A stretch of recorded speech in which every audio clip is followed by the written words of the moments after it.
The wedding of the Ottoman family was the kind of event that people in Grand City would talk about for years. It was so quiet that even the clinking out of a dream seemed too loud. Huge crystal lights hanging from the ceiling, golden drapes falling like waterfalls everywhere, and flowers so fresh their sweet scent filled the air. The music was loud and joyful, her hand drums mixing with violins. The billionaire while women in bright Ankara gowns and men in rich her eyes wide with disbelief across the polished floor. Yes, it's really him. Every corner sparkled with wealth, and every seat was filled by powerful like wildfire. Business leaders and famous faces, row to row. It felt less like a wedding and more like a royal celebration. People laughed loudly without a second glasses of palm now wine, leaned forward in their jewelry catching the light like fire. The Ottoman family made sure everything shouted their laughter luxury. Dying in their throats. Waiters moved quickly. They could hardly believe that the quiet man she had offered her seat to and was none other than rushed to capture every moment. A man whose name carried cars worth fortunes lined the city, but across the continent, showing off their success. Eyes widened, fans waved nervously. Was an honor, and everyone knew it. Halfway up, this wasn't just a wedding to bow or clap. It was a display of power, money, and class. Everyone wanted to be seen applauding him. Were built as though their sudden admiration could erase their earlier indifference. The atmosphere shifted instantly, in the same detailed, from careless pride to trembling respect. Tendai walked into the glittering hall with slow, careful steps. Her heart pounded as she stared at him.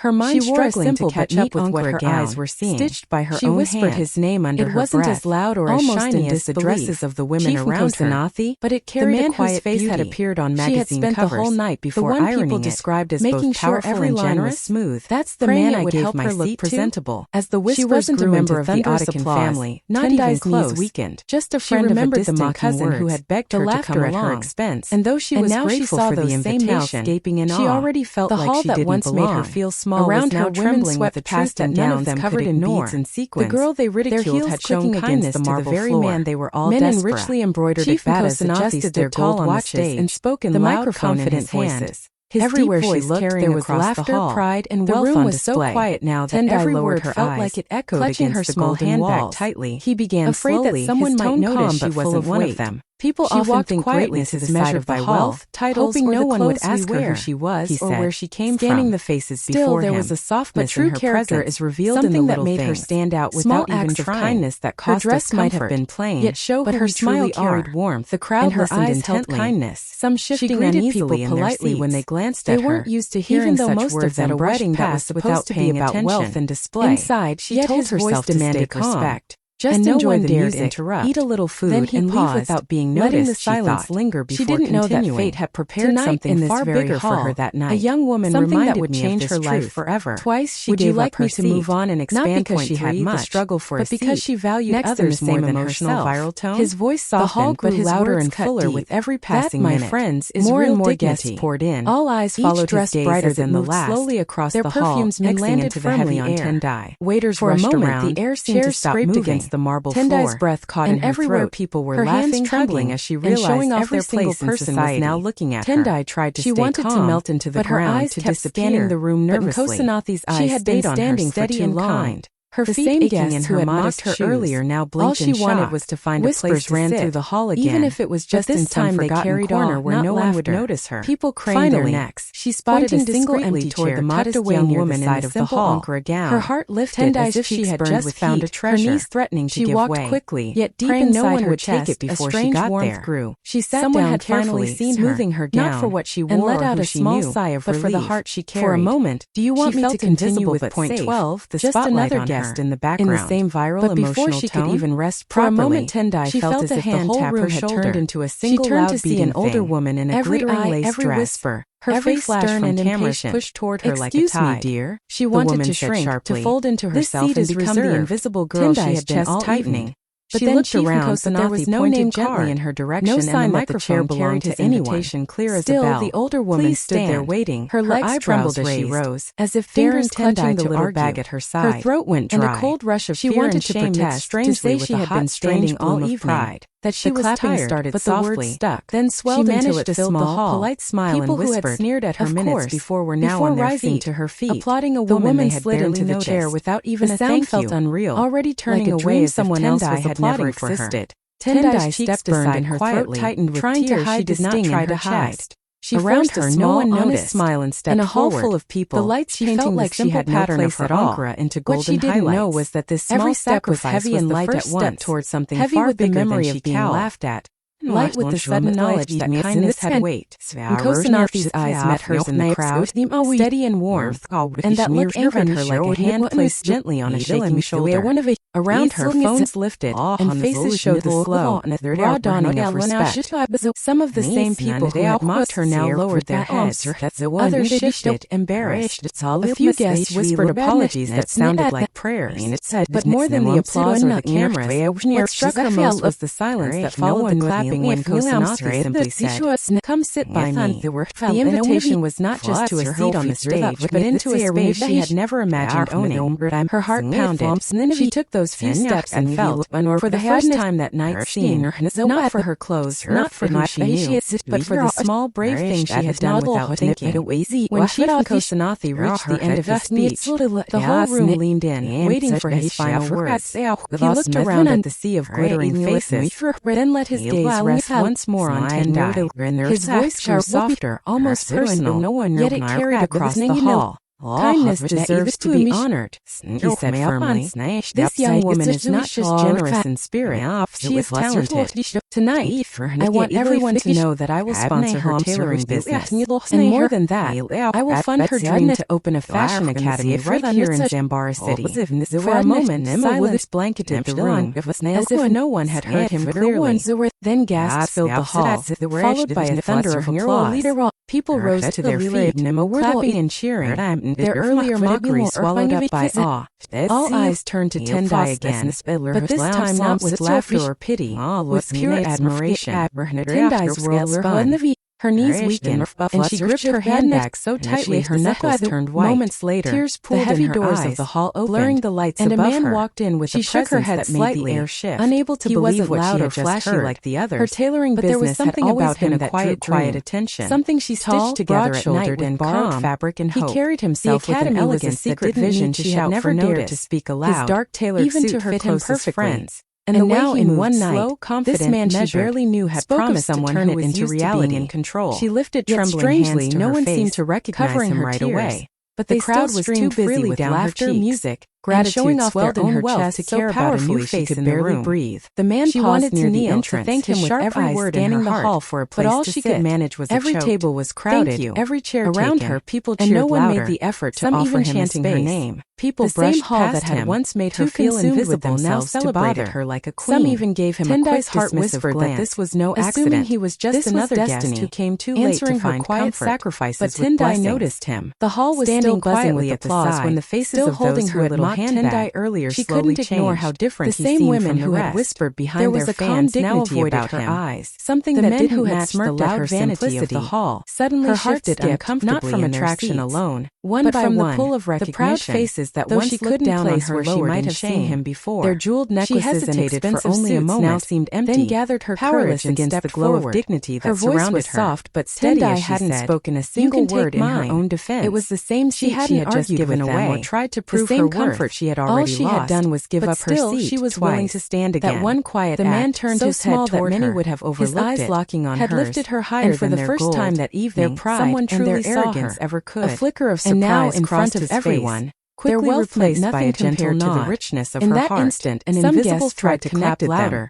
Two souls they understood more than words could explain. Others forced smiles, like me to continue but their eyes betrayed the regret that burned inside them. Mine. They wished they had treated her differently. Her voice almost drowned by the shown her kindness instead of mockery. She gestured toward the very chair the hall had given up only moments ago, and it had her tone carried no pride, no expectation. Tendai stood quietly, just quiet, her hand still trembling, as if giving away her comfort was the most natural thing in the world. She wasn't thinking about revenge or satisfaction. His sharp eyes studying her for a brief moment. Her heart. It was clear he hadn't expected such generosity in a place where everyone was fighting at her had now been silenced. For a man who had likely seen the selfishness of she realized something powerful. This small act of selflessness struck him deeply. True honor is not shouted. He tilted his head slightly. It reveals itself through character. A faint smile curving at the corner of his lips. Her character had spoken louder than all the whispers of doubt. Without a word, the faces of regret around her became proof that dignity and kindness will always win. Deliberate, even in the places where pride once thought it ruled. Disappearing into the shadows of the hall. 15. Standing tall, the legacy of kindness were 350 words. She didn't think much of it. As the closing to her, it was just a small sacrifice, a way of making someone else comfortable.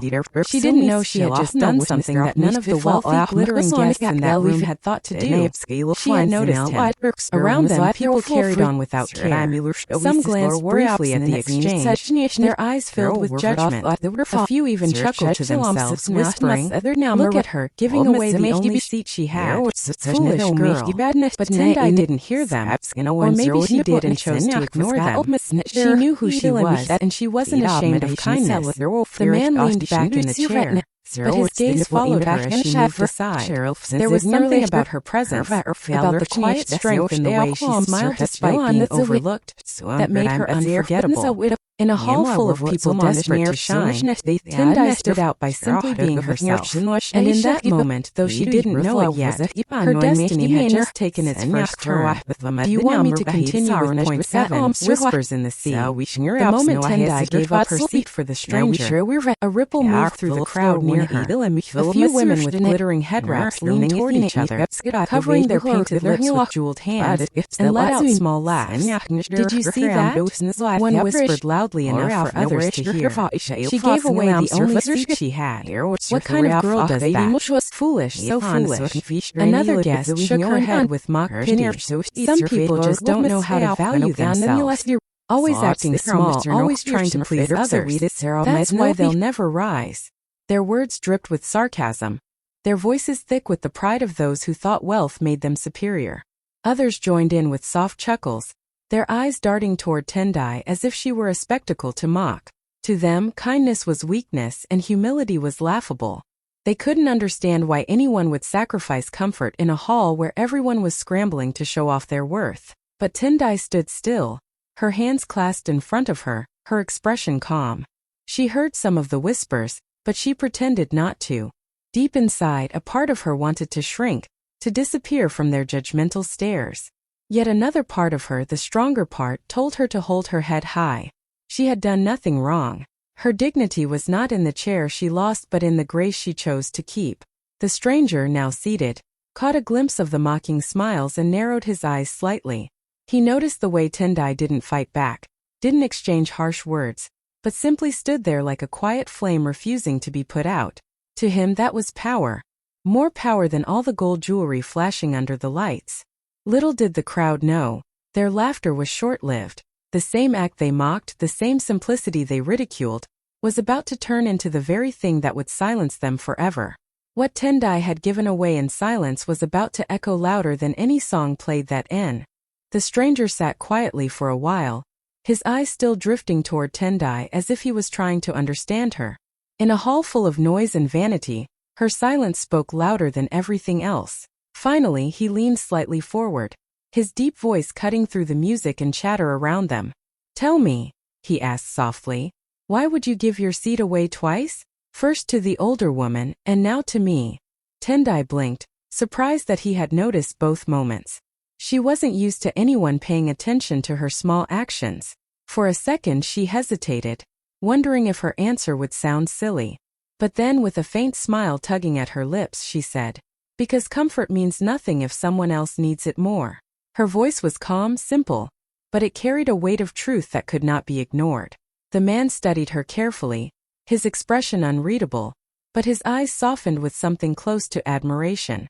In a world where everyone in that hall was desperate to be seen, to be praised, this young woman had chosen kindness over recognition.